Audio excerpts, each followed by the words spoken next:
Ini kelanjutan dari cawe-cawe.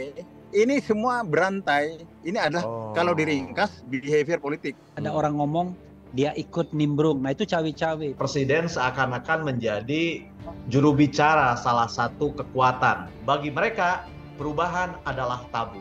Ya kalau raja berpakaian kancut itu nggak ada yang melarang, tapi kan kacau kan begitu. Kalau tidak dijaga, Hitler kan demokrasi juga. Tidak boleh vulgar seperti itu ya. Jangan pernah mengikut obok-obok siapa pengganti kita.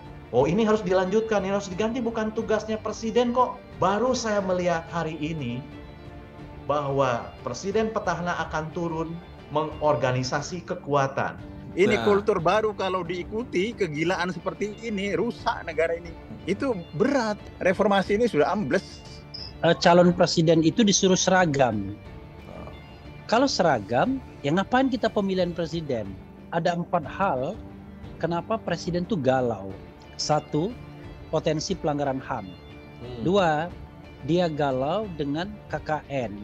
Yang ketiga menurut saya, dia itu ingin memastikan dinasti politiknya tidak patah. Nah yang keempat, dia ingin memastikan bahwa proyek-proyek yang dia tangani saat ini tetap dipegang dia.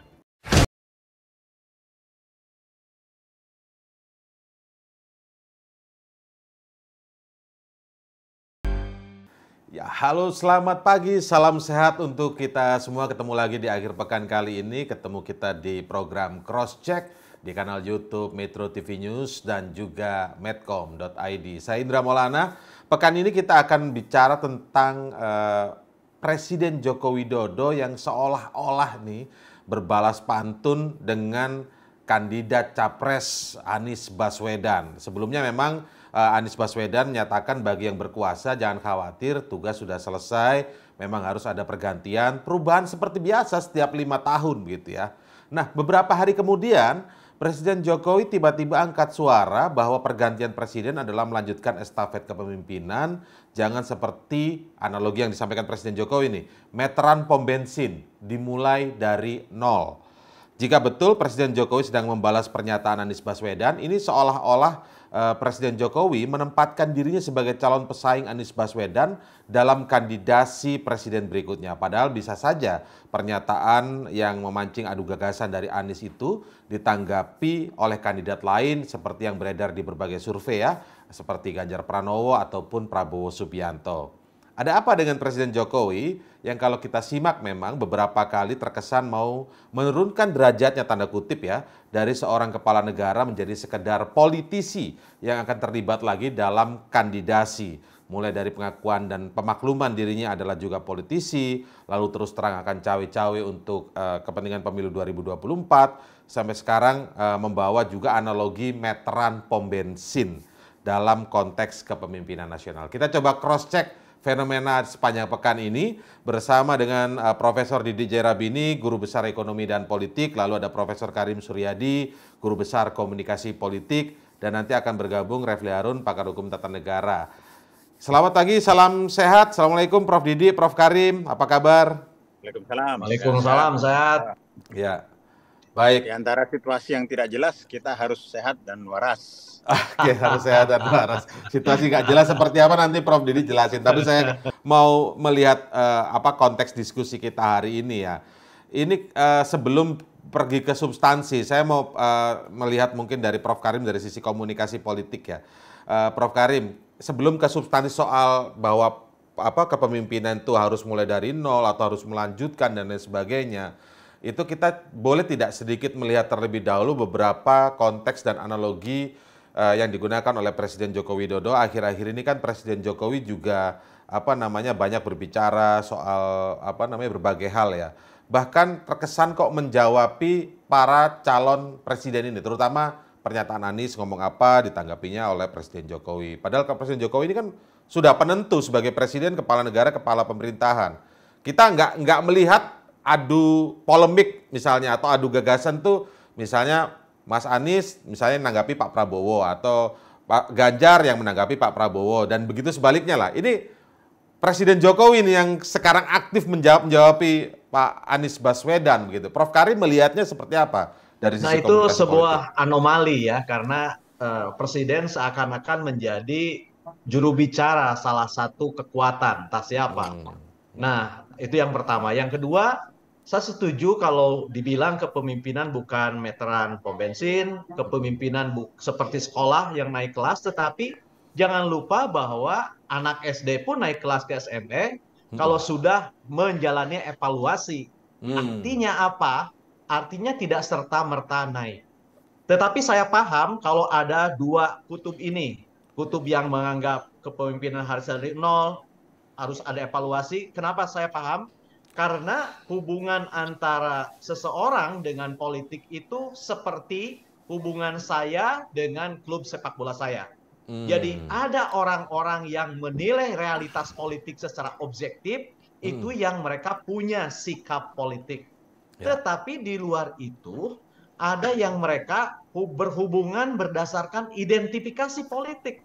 Nah, mereka mengikatkan diri pada entitas politik itu tanpa dilandasi oleh evaluasi. Pokoknya saya ikut dia, kalah atau menang, suka atau tidak suka, hitam atau putih. Nah, kelompok yang seperti ini yang sudah mengidentifikasi sebagai satu kekuatan, bagi mereka perubahan adalah tabu. Karena dia akan ikut kemanapun kekuatan yang didukungnya. Nah, dalam kategori kewarganegaraan, kelompok seperti inilah yang disebut sebagai stone citizen, yang berkepala batu karena asumsi apapun nggak akan mereka terima, pokoknya dia akan ikut.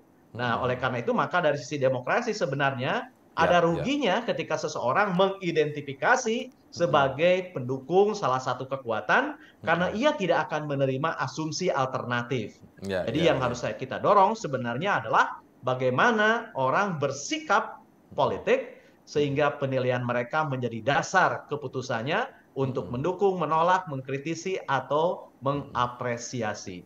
Nah, jadi itu menurut saya intinya. Baik, Prof. Karena nanti saya lebih perdalam lagi. Saya lihat sekarang dari kacamata Prof. Didi ya. Prof. Didi melihatnya seperti apa ketika konteks kepemimpinan nasional seolah-olah Presiden Jokowi ini juga kemudian melihat nggak boleh mulai dari nol lagi gitu, harus melanjutkan dia gitu loh. Sementara Prof. Didi punya evaluasi tidak? Kalau pas waktu Presiden Jokowi melanjutkan tidak dari sebelumnya? Kan gini, kan Presiden Jokowi ini kelanjutan dari cawe-cawe, kelanjutannya doang, ya. Kan kita tahu, kita ini kan berpikir, ya enggak? Emang gua mau cawe-cawe, lu mau apa?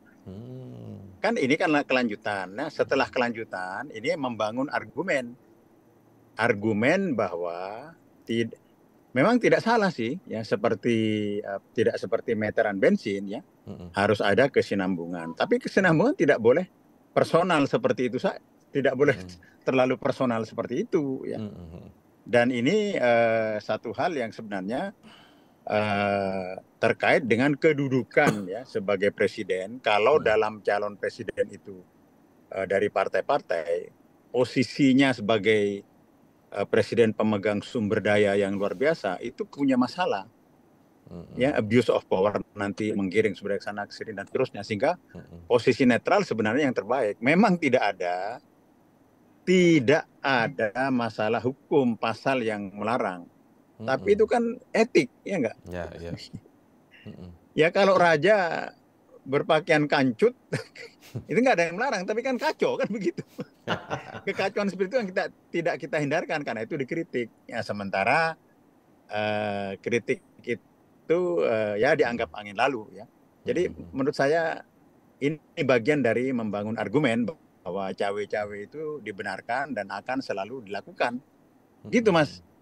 Tapi Prof. Didi kan begini, kalau kita lihat lebih detail juga sebenarnya, pernah tidak sih ada dalam konteks estafet kepemimpinan kita selama 5 tahun atau 10 tahun setelah Presiden itu menjabat 2 periode gitu, ada nggak yang benar-benar memang mulai dari nol? Sehingga Presiden Jokowi mengatakan jangan mulai dari nol gitu. Kesannya nanti yang melanjutkan dia itu tidak akan enggak dong, ya enggak.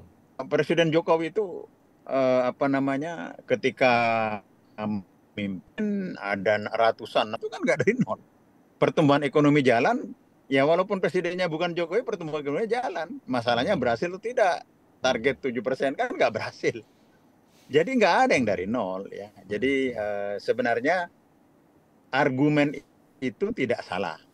Tetapi ini berkaitan dengan proses presiden mau melibatkan diri di dalam pilpres ini ya. Saya kira ada kepentingan ya, kepentingan presiden, grup macam-macam ya. Tapi kan kepada publik yang terbaik posisinya itu netral ya.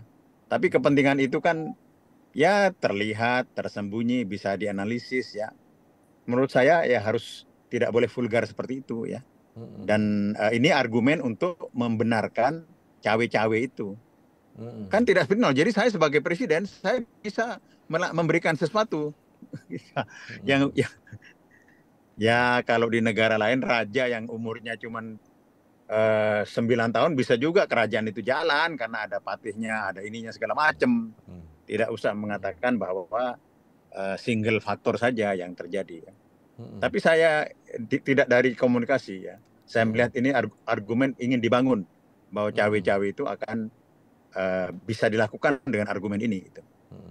Jadi tapi ya kita lihat nanti ini kan politik ya, kultur baru dalam politik ya, yang sebenarnya tidak normal menurut saya. Kan di Amerika itu presiden ya baru selesai nggak boleh ya, ngomong aja tidak boleh ya nggak. Kecuali Trump ya, yang King Kong, presiden yang King Kong tuh ngomong nggak ada tekniknya ya jalan saja ya, dia dihukum pakai menggunakan dana untuk gundiknya ya dia cuek aja kan nggak punya etik. Jadi Amerika pun yang sudah tertata demokrasinya kecolongan ada King Kong juga, apalagi kita ya enggak. Gitu ya. Konteks King Kong ini kayak apa, Prof?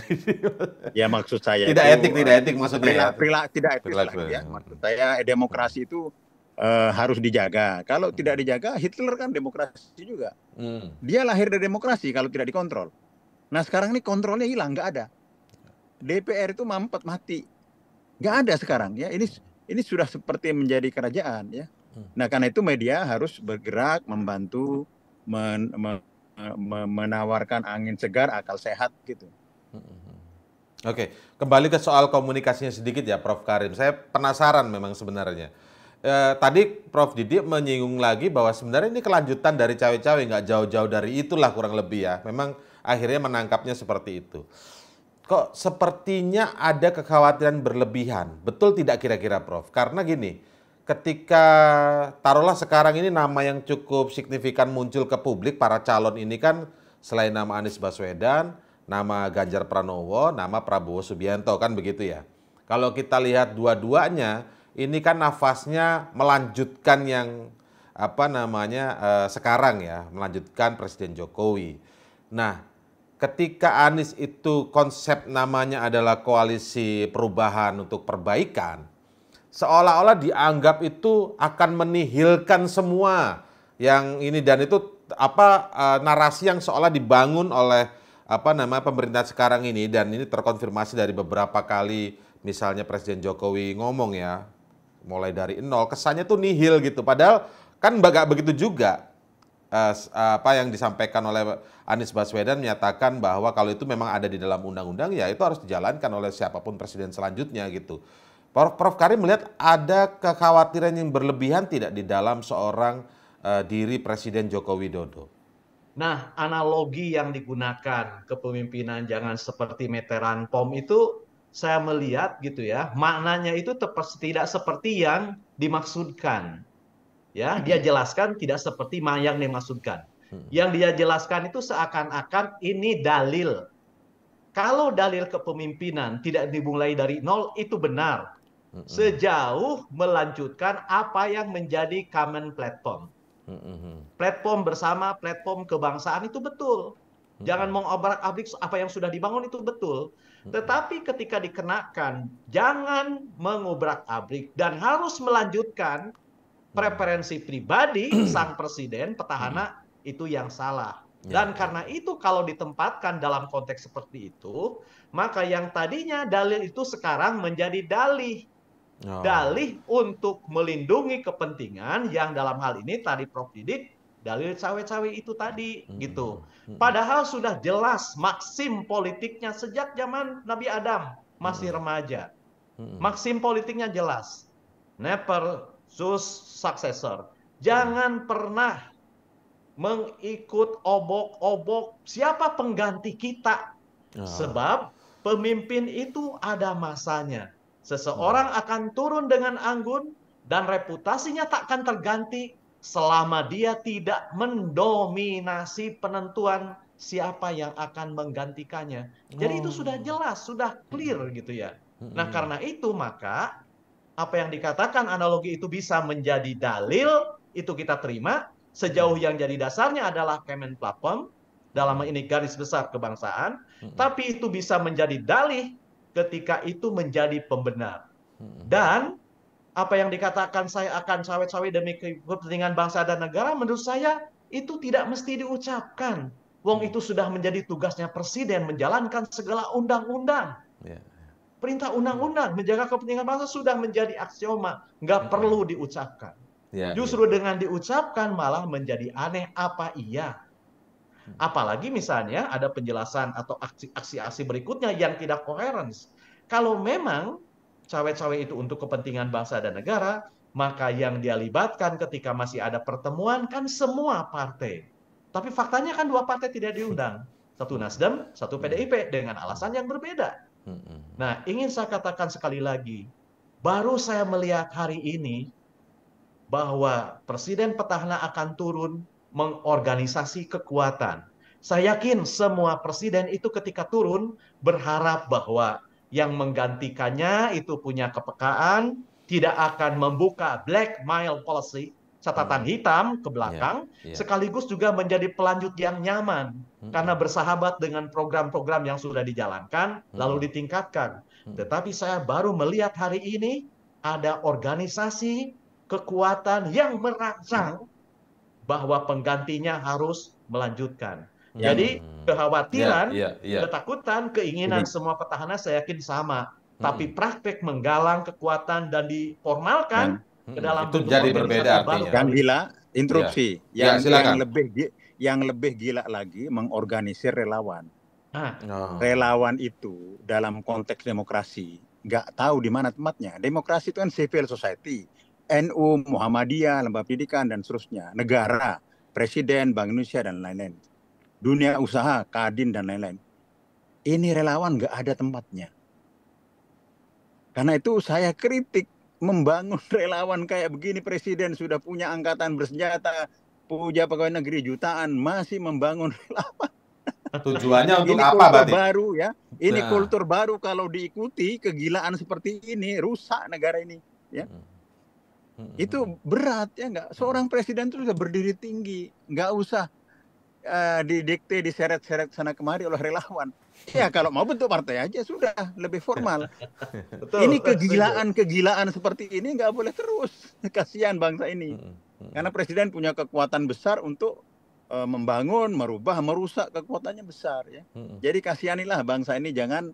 Ya tentu kadang-kadang kritik tidak dihiraukan, ya sudah, kita sudah memberikan masukan dari akal sehat kan, kita ini terdidik ya enggak, bisa membaca, bisa melihat, kan memberikan masukan gitu. Ya Prof, bahkan lebih dari kekuatan, kita berikan kehormatan ya Prof. Iya, mestinya kehormatan. Nah, berarti seperti merasa insecure dong berarti ya Prof Didi. Seseorang ketika punya semuanya, akses di bawahnya, misalnya perlu apa, partai-partai, dia malah membangun relawan itu dalam waktu beberapa bulan, ya sampai tahun depan itu kekuasaan hilang, kempes sama sekali. Nah karena itu antara transisi dari kekuasaan kemudian hilang harus smooth, nggak boleh malah naik tinggi, anjlok ke bawah jatuhnya. Itu problem yang harus dihadapi ya nggak. Itu kan namanya di dalam demokrasi kan. Yang periodikal ada lemdak government, ya enggak, kekuasaannya itu udah mulai kuat. Ini kan malah nanjak. Ketika nanjak turun sekaligus jebles, itu jatuh ya, berbahaya, berat ya. Ya jatuh. Prof, kalau kita lihat dinamika ya, saya coba setiap pekan ini akan membahas ini karena ini sangat menarik, kita harus mengawal demokrasi ya. Presiden terlibat dalam percaturan politik praktis, itu yang dilihat. Betul. Dan disembunyikan di dalam kekuasaan eksekutif ya, dalam akses itu. Presiden itu terlibat di dalam politik praktis itu. Iya. Betul. Ya nggak, dia menggalang, bertemu di dalam istana. Dia ikut dalam politik praktis, bukan menjadi negarawan yang menjadi presiden semua pihak. Itu intinya. Ya, ya betul. Ya nggak, Nah, terus terang seperti ini. betul, Prof. Saya ingin menyampaikan gini supaya ini runut Nah, ya. yang betul presiden itu ditempatkan ke dalam kehormatan yang tinggi, yaitu politik kebangsaan, mengayomi semua, begitu. Itu Nah, posisi tadi Prof Karim masukan kan gitu. Prof Karim kan bilang bahwa ketika bicaranya demi alasannya ya demi kepentingan nasional, demi kepentingan bangsa, itu bukan lagi cawe-cawe, memang itu tugas seorang presiden begitu ya. Betul. Tapi ketika ngomong itu cawe-cawe malah kita akan bertanya cawe-cawe dalam konteks yang bukan Bungkusnya untuk urusannya. bangsa, isinya politik praktis. Mas, bentuknya itu politik untuk bangsa, tetapi isinya politik praktis. Karena mengarahkan, ya, mengarahkan dan mengarahkan kekuatan relawan politik. Itu intinya itu. Kita kan membaca dong, ya enggak? Itu. Ya, kemudian kan kita setiap pekan kan merunut ya, apa sih yang membuat dia khawatir dan apa supaya merasa harus diteruskan. Kita dengar sekarang soal meteran pom bensin mulai dari nol segala macam. Itu intinya kan, ya itu kan intinya itu ingin, argumen. Ya intinya kan dia ingin dilanjutkan nih Prof. Terus kalau kita lihat tiba-tiba ngomong soal IKN di depan Singapura dalam konteks Temasek Foundation ya pekan lalu itu kan Presiden menyinggung juga soal pilpres tuh di situ. Kaget juga semua pihak yang nonton gitu. Kenapa harus bawa soal dinamika politik 2024 di depan negara lain gitu kan. Nah akhirnya ada pernyataan apakah ini kaitannya dengan IKN. Takutnya Mas Anies nggak mau melanjutkan soal IKN. Tapi kan tadi Prof Karim menyinggung harus ada evaluasi dulu sebelum dilanjutkan kan gitu Prof Didi. Bagaimana pendapat soal ini Prof Didi? Ya IKN itu kan soal kebijakan.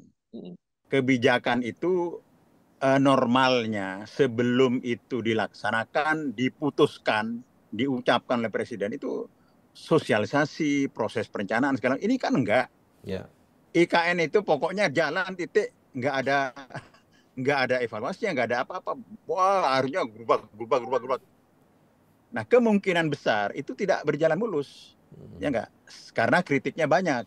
Ya enggak? Nah, orang yang mengkritik ini kan bukan orang yang sembarangan, mulai dari Prof. Emil Salim, ya enggak? Nah itu khawatir tidak dilanjutkan. Lalu menggunakan kekuatan politik praktis untuk mengarahkan si A, si B, si C untuk masuk dan menjalankan. Itu nanti jadi boneka kalau terjadi. Jadi boneka kalau terjadi. Jadi kerugian besar buat bangsa ini ketika pemimpin nasionalnya nanti mundur. Misalnya boneka gitu ya. Itu mundur, ya. Demokrasinya itu mundur. Dan coba hitung analisis akademik dari seluruh kampus dalam luar negeri. Ini kemunduran. Dan itu harus dibaca dong, ya enggak? Kita kan reformasi ini sudah ambles, ya enggak? Di dalam pemerintahan sekarang. Ya. Dan menteri-menteri itu kan yes semua, ya enggak? Tidak ada dinamika. Ya, Prof Karim, tapi kan kritik-kritik tajam seperti ini itu menjadi seolah menepuk angin ya. Kenapa demikian? Karena ada pendapat juga yang mengatakan, mau ngeritik gimana? Orang approval rating presiden ini tinggi sekali. Begitu, kan selalu di situ nih, tingkat kepercayaan diri. Saya jelaskan. Boleh Prof, silakan Prof. Saya jelaskan ya. Prof, dari silakan, sejak Prof. Pak SBY, approval rating itu sangat tinggi. Mengapa? Karena Indonesia ini mempunyai cukup banyak anggaran masuk ke subsidi-subsidi yang sangat luas. Sehingga di pedesaan juga memang cukup tinggi. Dan juga dipompa oleh intelektual yang kerjanya di kekuasaan saja karena dia merasa aman dan nyaman. Ya. Nah itu tidak ada hubungannya. Ya, Hitler pun kan tuh Hitler itu approval ratingnya tinggi, tapi demokrasinya kan monster. Nggak bisa ditanyakan soal itu. Ya tetap bahwa ya kalau kita mengalami masalah-masalah kemunduran dalam demokrasi, ada kecenderungan otoriter, demokrasi itu harus kita kritik ya, harus kita kritik. Ya. Pak Harto, kalau Pak Harto itu mau terus bisa 50 tahun. Tapi kan yang ngeritik kan sedikit, ada perubahan baru ya enggak. Oke, kalau dari sudut pandang Prof Karim gimana itu Prof Karim kira-kira? Karena Ya, ini sebenarnya sering kali juga begitu nih. Kalau kita baca juga beberapa komentar pendapat bagi yang mengkritisi gitu kan. Wah, ini orang-orang yang sakit hati, ini orang-orang yang ini yang ya intinya juga begini, saya melihat dari sisi komunikasi politik ya. Apa yang dilakukan pemerintah hari ini tuh beda pola komunikasi politiknya dengan sebelum-sebelumnya. Hari ini semua teori komunikasi politik itu gugur. Karena apa? Muncul teori komunikasi politik baru yang didatangi, bagi, dan hibur. Tidak pernah terjadi dialog, tidak pernah terjadi diskusi, apalagi membahas sesuatu yang harus dipikirkan. Akibatnya apa? Akibatnya terlena gitu ya. Sehingga semua persoalan kecil sekalipun, kejadian di Tasik, di Garut, di Surabaya, yang disebutkan presiden. Tidak pernah disebut wali kota, disebut gubernur. Kenapa? Karena selalu datang dengan memberi. Ada amplop, ada sepeda, ada apa. Nah, itu jadi menurut saya, kepuasan bisa dibangun oleh itu. Tetapi persoalan kan tidak terselesaikan. Karena dua hal yang berbeda. Antara persetujuan yang dibangun oleh cara-cara mendekati dan menjinakkan warga, dan persoalan yang tumbuh dengan tingkat ukurannya sendiri. Nah, itulah sebabnya maka ketika kita melihat apakah bagaimana kepemimpinan 5 tahun ke depan ini, itu berbeda gitu. Kalau mereka yang didasarkan pada identifikasi kepartaian atau ketokohan, ya ikut saja. Tapi kita yang punya sikap politik ingin kita evaluasi karena pemilu hadir kan untuk memberikan udara segar gitu ya, udara segar, pembaruan gitu. Nah, makanya perkara oh ini harus dilanjutkan, ini harus diganti, bukan tugasnya presiden kok. Itu tugasnya partai politik yang akan mengusung. Partai politik yang ingin melanjutkan programnya silakan menang lagi gitu loh. Yang menantang ya berusaha. Jadi itu tugasnya partai politik karena presiden dan wakil presiden diajukan oleh partai politik gitu. Jadi berpeganglah pada platform partai yang mengusungnya. Dan itu bisa dilanjutkan, bisa diganti tergantung siapa yang memenangkan. Jadi bukan tugasnya personal presiden. Prof Didi, ya Prof Didi silakan. Mas Indra, ini kelanjutan dari cawe-cawe, kelanjutan dari 3 periode. Ini kelakuan, behavior politik. Kelanjutan dari 3 periode, Prof. Ini kelanjutan dari cawe-cawe dan kelanjutan dari 3 periode. Katanya 3 periode sudah nggak ada lagi nih isu itu soal itu, Prof. Iya, ini kelanjutannya ini. Iya nggak? Iya nggak? Bergen pertama 3 periode nggak berhasil. Perpanjangan habis itu. Bergen ketiga 2,5. Bergen ketiga itu. Ini semua berantai. Ini adalah kalau diringkas behavior politik. Cari psikolog deh. Melihat perilaku dari politisi pemimpin itu kayak apa. Normal apa tidak normal itu diundang deh. Ya, oke. Bang Refli, kita memang minta sudut pandang dari Bang Refli nih. Kalau kita lihat kan tema kita ini begini nih, kita melihat Presiden Jokowi tiba-tiba ngomong soal kepemimpinan nasional itu jangan kayak meteran pom bensin, dimulai dari nol, kan Presiden ngomong begitu. Ini seolah-olah menjawab Mas Anies atau Anies Baswedan yang bilang soal bahwa jangan khawatir ini sudah selesai, biar dilanjutkan ini pergantian 5 tahunan seperti biasa begitu loh. Yang publik lihat ini kok sekarang ini aktif sekali Presiden Jokowi ini menjawabi Mas Anies, padahal orang itu menantikan apa yang disampaikan Anies bisa ditanggapi oleh Ganjar Pranowo, ditanggapi oleh Prabowo Subianto atau kandidat capres yang lain. Ini yang malah kita dapatkan sekarang di media ini Presiden Jokowi yang malah menjawabi calon presiden, seolah-olah presiden masih rasa kandidat presiden gitu, Bang Refli. Kalau sudut pandang Bang Refli sebagai pakar hukum tata negara melihat ini seperti apa, Bang Refli? Ya, saya katakan ya dari awal Presiden Republik Indonesia itu tidak boleh cawe-cawe dalam pemilu atau Pilpres 2024. Kenapa begitu? Karena Presiden itu kan di dalam konstitusi adalah kepala pemerintahan, Chief Executive. Dia adalah penghulu dari segala urusan eksekutif. Tetapi khusus untuk pemilu, itu sudah ada lembaga yang secara khusus diberikan kewenangan, yaitu Komisi Pemilihan Umum. Nah, presiden itu karena dia adalah primus inter pares, orang nomor 1, tidak mungkin dia cawe-cawe. Karena cawe-cawe itu kan main samping atau main belakang.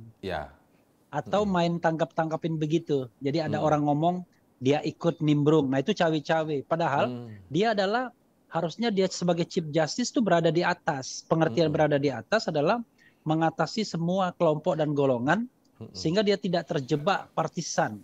Dia punya dia punya preferensi, tapi preferensi tersebut ya dia nanti tunjukkan di katakanlah di tempat pemungutan suara.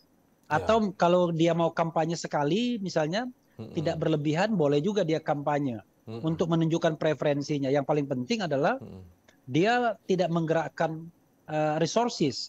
Jadi financial resources, kemudian state apparatus, ya aparatur negara, kemudian juga TNI Polri, BIN dan lain sebagainya. Nah, Betul. kalau yang dia lakukan itu, maka sesungguhnya ya dia tetap bertindak sebagai kepala negara yang netral, yang bertanggung jawab pada institusi terakhir terselenggaranya pemilu yang jujur dan adil. Pemilu jurdil itu tidak akan pernah tercapai kalau presidennya berpihak partisan, gitu. Karena pasti tidak adil, karena dia kan pegang semua birokrasi dan resources negara. Itu otomatis pasti ikut ya, resources itu ya.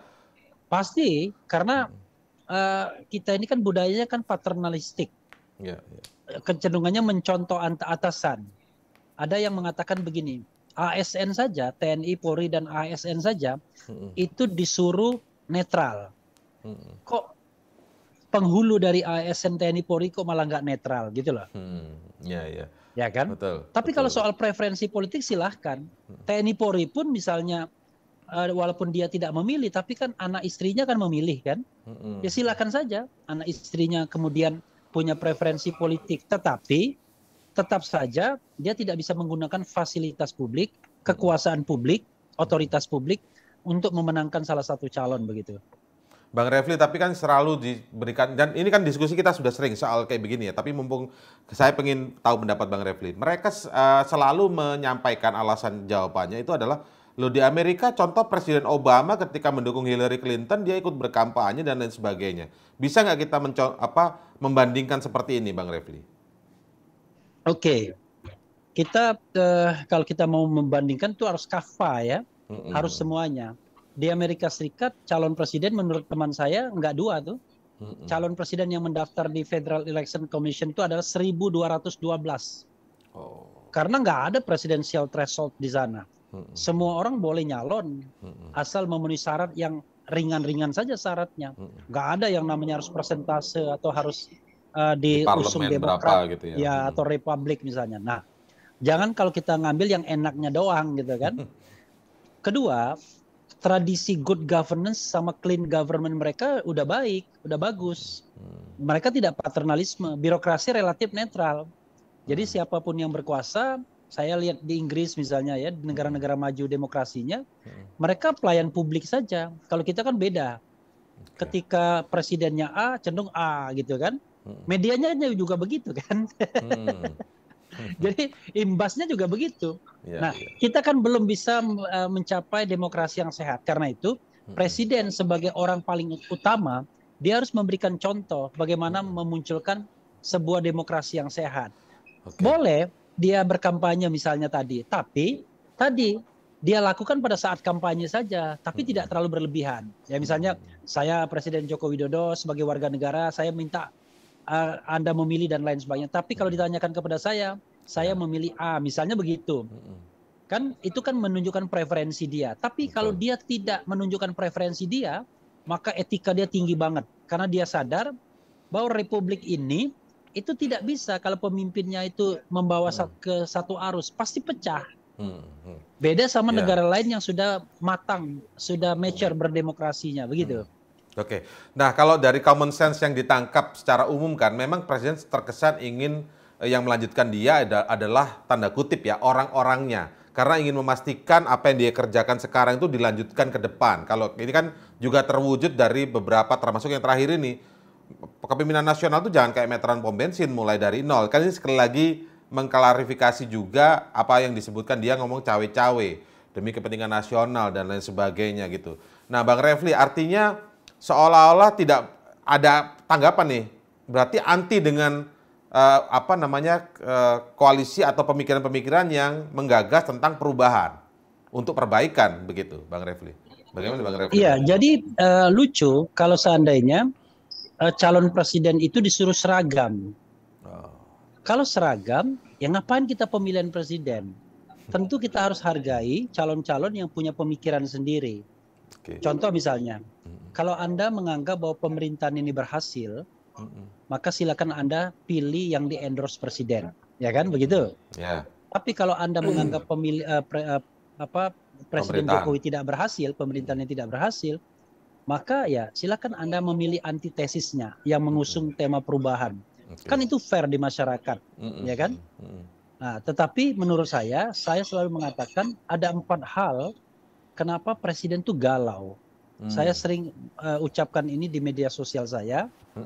Satu, saya kira presiden itu galau ketika dia tidak menjabat lagi dengan potensi pelanggaran HAM. Contoh KM 50 dan lain sebagainya, itu menurut saya belum selesai. Dua, dia galau dengan KKN.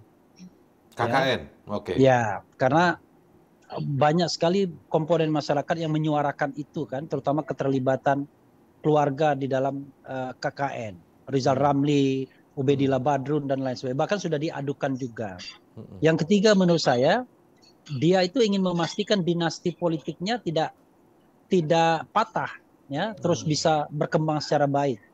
Dan dia sudah tanamkan Bobi Nasution dan Kaisang, ya kayak Gibran. Sekarang ya. Kaisang pun mau ikut juga. Padahal kita tahu kalau tidak ditopang oleh kekuasaan atau yang kekuasaannya pro terhadap dinasti Jokowi, maka akan susah. Nah, yang keempat menurut saya, dia ingin memastikan bahwa proyek-proyek yang dia tangani saat ini, ya, entah dengan alasan apapun, tetap dipegang dia, tetap dipegang oleh paling tidak rezim ini atau kelompok di rezim ini. Sebagai contoh IKN. IKN itu kan proyek ratusan triliun, ya 500 triliun yang harus diselesaikan. Dan saya kira proyek itu sudah dalam tanda kutip ya, baik positif maupun negatif sudah dibagi-bagi juga. Siapa mengerjakan apa dan lain sebagainya. Sehingga kalau misalnya ada perubahan kepemimpinan dengan drastis sekali, maka bisa jadi ini patah semua. Nah, 4 alasan itu yang saya lihat ya, saya analisis sekali lagi ini analisis kan, yang membuat presiden galau dan selalu ingin memastikan agar penggantinya itu meneruskan apa yang dia lakukan. Tapi ini benar nggak kira-kira nyambung dengan skenario pertama, dugaan skenario pertama pingin ada 3 periode, kemudian diperpanjang, gagal 3 periode, diperpanjang masa jabatan, penundaan pemilu. Apakah itu nyambung sebenarnya Bang Refli? Ketika ingin memastikan tadi. Saya mengatakan itu adalah skenario awal. Jadi skenario awal itu adalah 3 periode. Ketika kelihatannya agak susah 3 periode ini, maka agak soft sedikit, yaitu penundaan pemilu dan perpanjangan masa jabatan konsekuensinya. Ketika ada tentangan, 2 skenario ini justru ditentang the ruling party sendiri.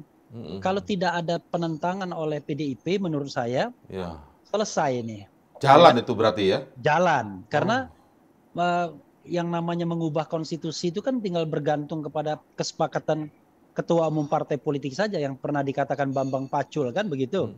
Tinggal telepon ketua umum selesai.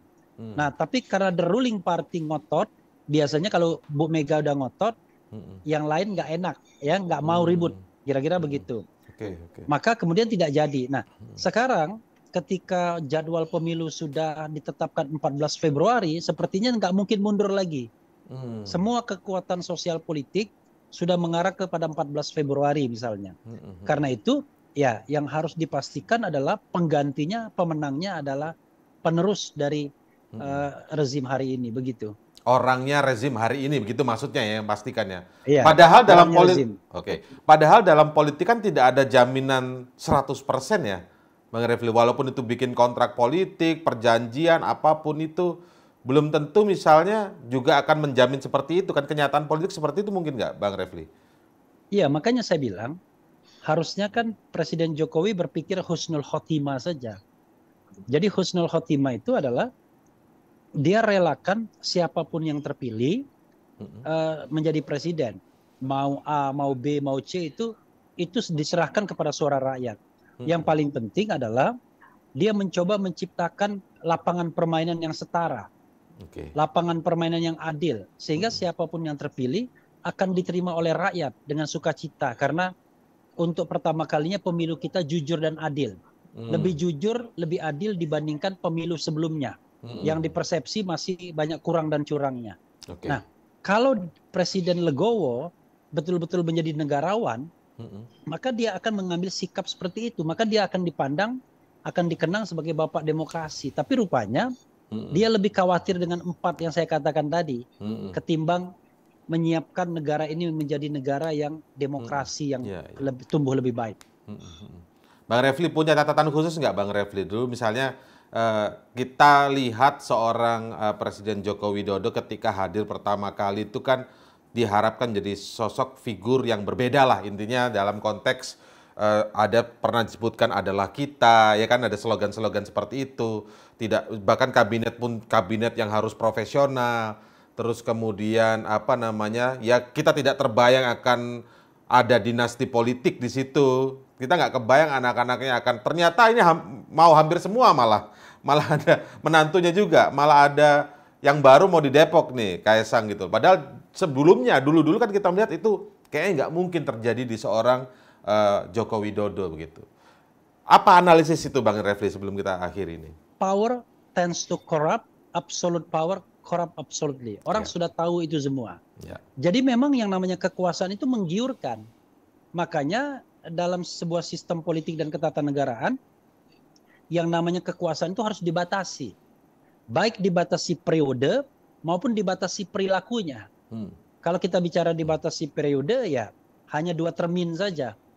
Kalau kita dibilang dibatasi perilakunya, maka kita pakai prinsip-prinsip misalnya good governance, clean government, tata kelola pemerintahan yang baik, prinsip berdemokrasi, ya, prinsip adil, macam-macam, transparansi dan lain sebagainya. Itulah yang bisa menjaga agar yang namanya kecenderungan untuk korup itu tidak berkembang secara baik, karena power tends to corrupt. Orang kalau memegang kekuasaan dan kekuasaan itu tanpa kontrol, maka kecenderungannya memang korup. Pengertian korup kan tidak harus korupsi uang, tapi semua dia captures, ya kan, kekuasaan, lembaga, kemudian keluarganya dia promosikan dan lain sebagainya. Karena mempromosikan keluarga untuk menjadi pimpinan daerah dengan threshold di pilkada mudah sekali, yaitu membeli, dalam tanda kutip, memborong semua partai politik, lalu ciptakan calon tanding yang kira-kira ya bisa dikalahkan. Nah, makanya imbauan saya, baik di tingkat nasional maupun di tingkat lokal, hilangkan threshold. Threshold itu adalah pangkal soal cacatnya demokrasi kita. Oke, baik, terima kasih Bang Refli atas waktunya bersama kami di akhir pekan kali ini. Tadi juga ada Prof Didi yang harus pamit duluan ya, karena sibuk juga dengan mengajar, tapi meluangkan waktu untuk juga diskusi dengan kita, mengkritisi pemerintahan, supaya tetap berjalan secara demokratis ya. Prof Karim juga memang dalam konteks untuk mengajar juga ini. Terima kasih sekali lagi, ada 3 profesor yang bergabung bersama kami di diskusi akhir pekan kali dalam Cross Check. Dan terima kasih untuk Anda pemirsa yang sudah nonton Cross Check, diskusi yang kami hadirkan setiap hari Minggu pagi pukul 10 waktu Indonesia Barat. Saya Indra Maulana pamit untuk kali ini, sampai jumpa.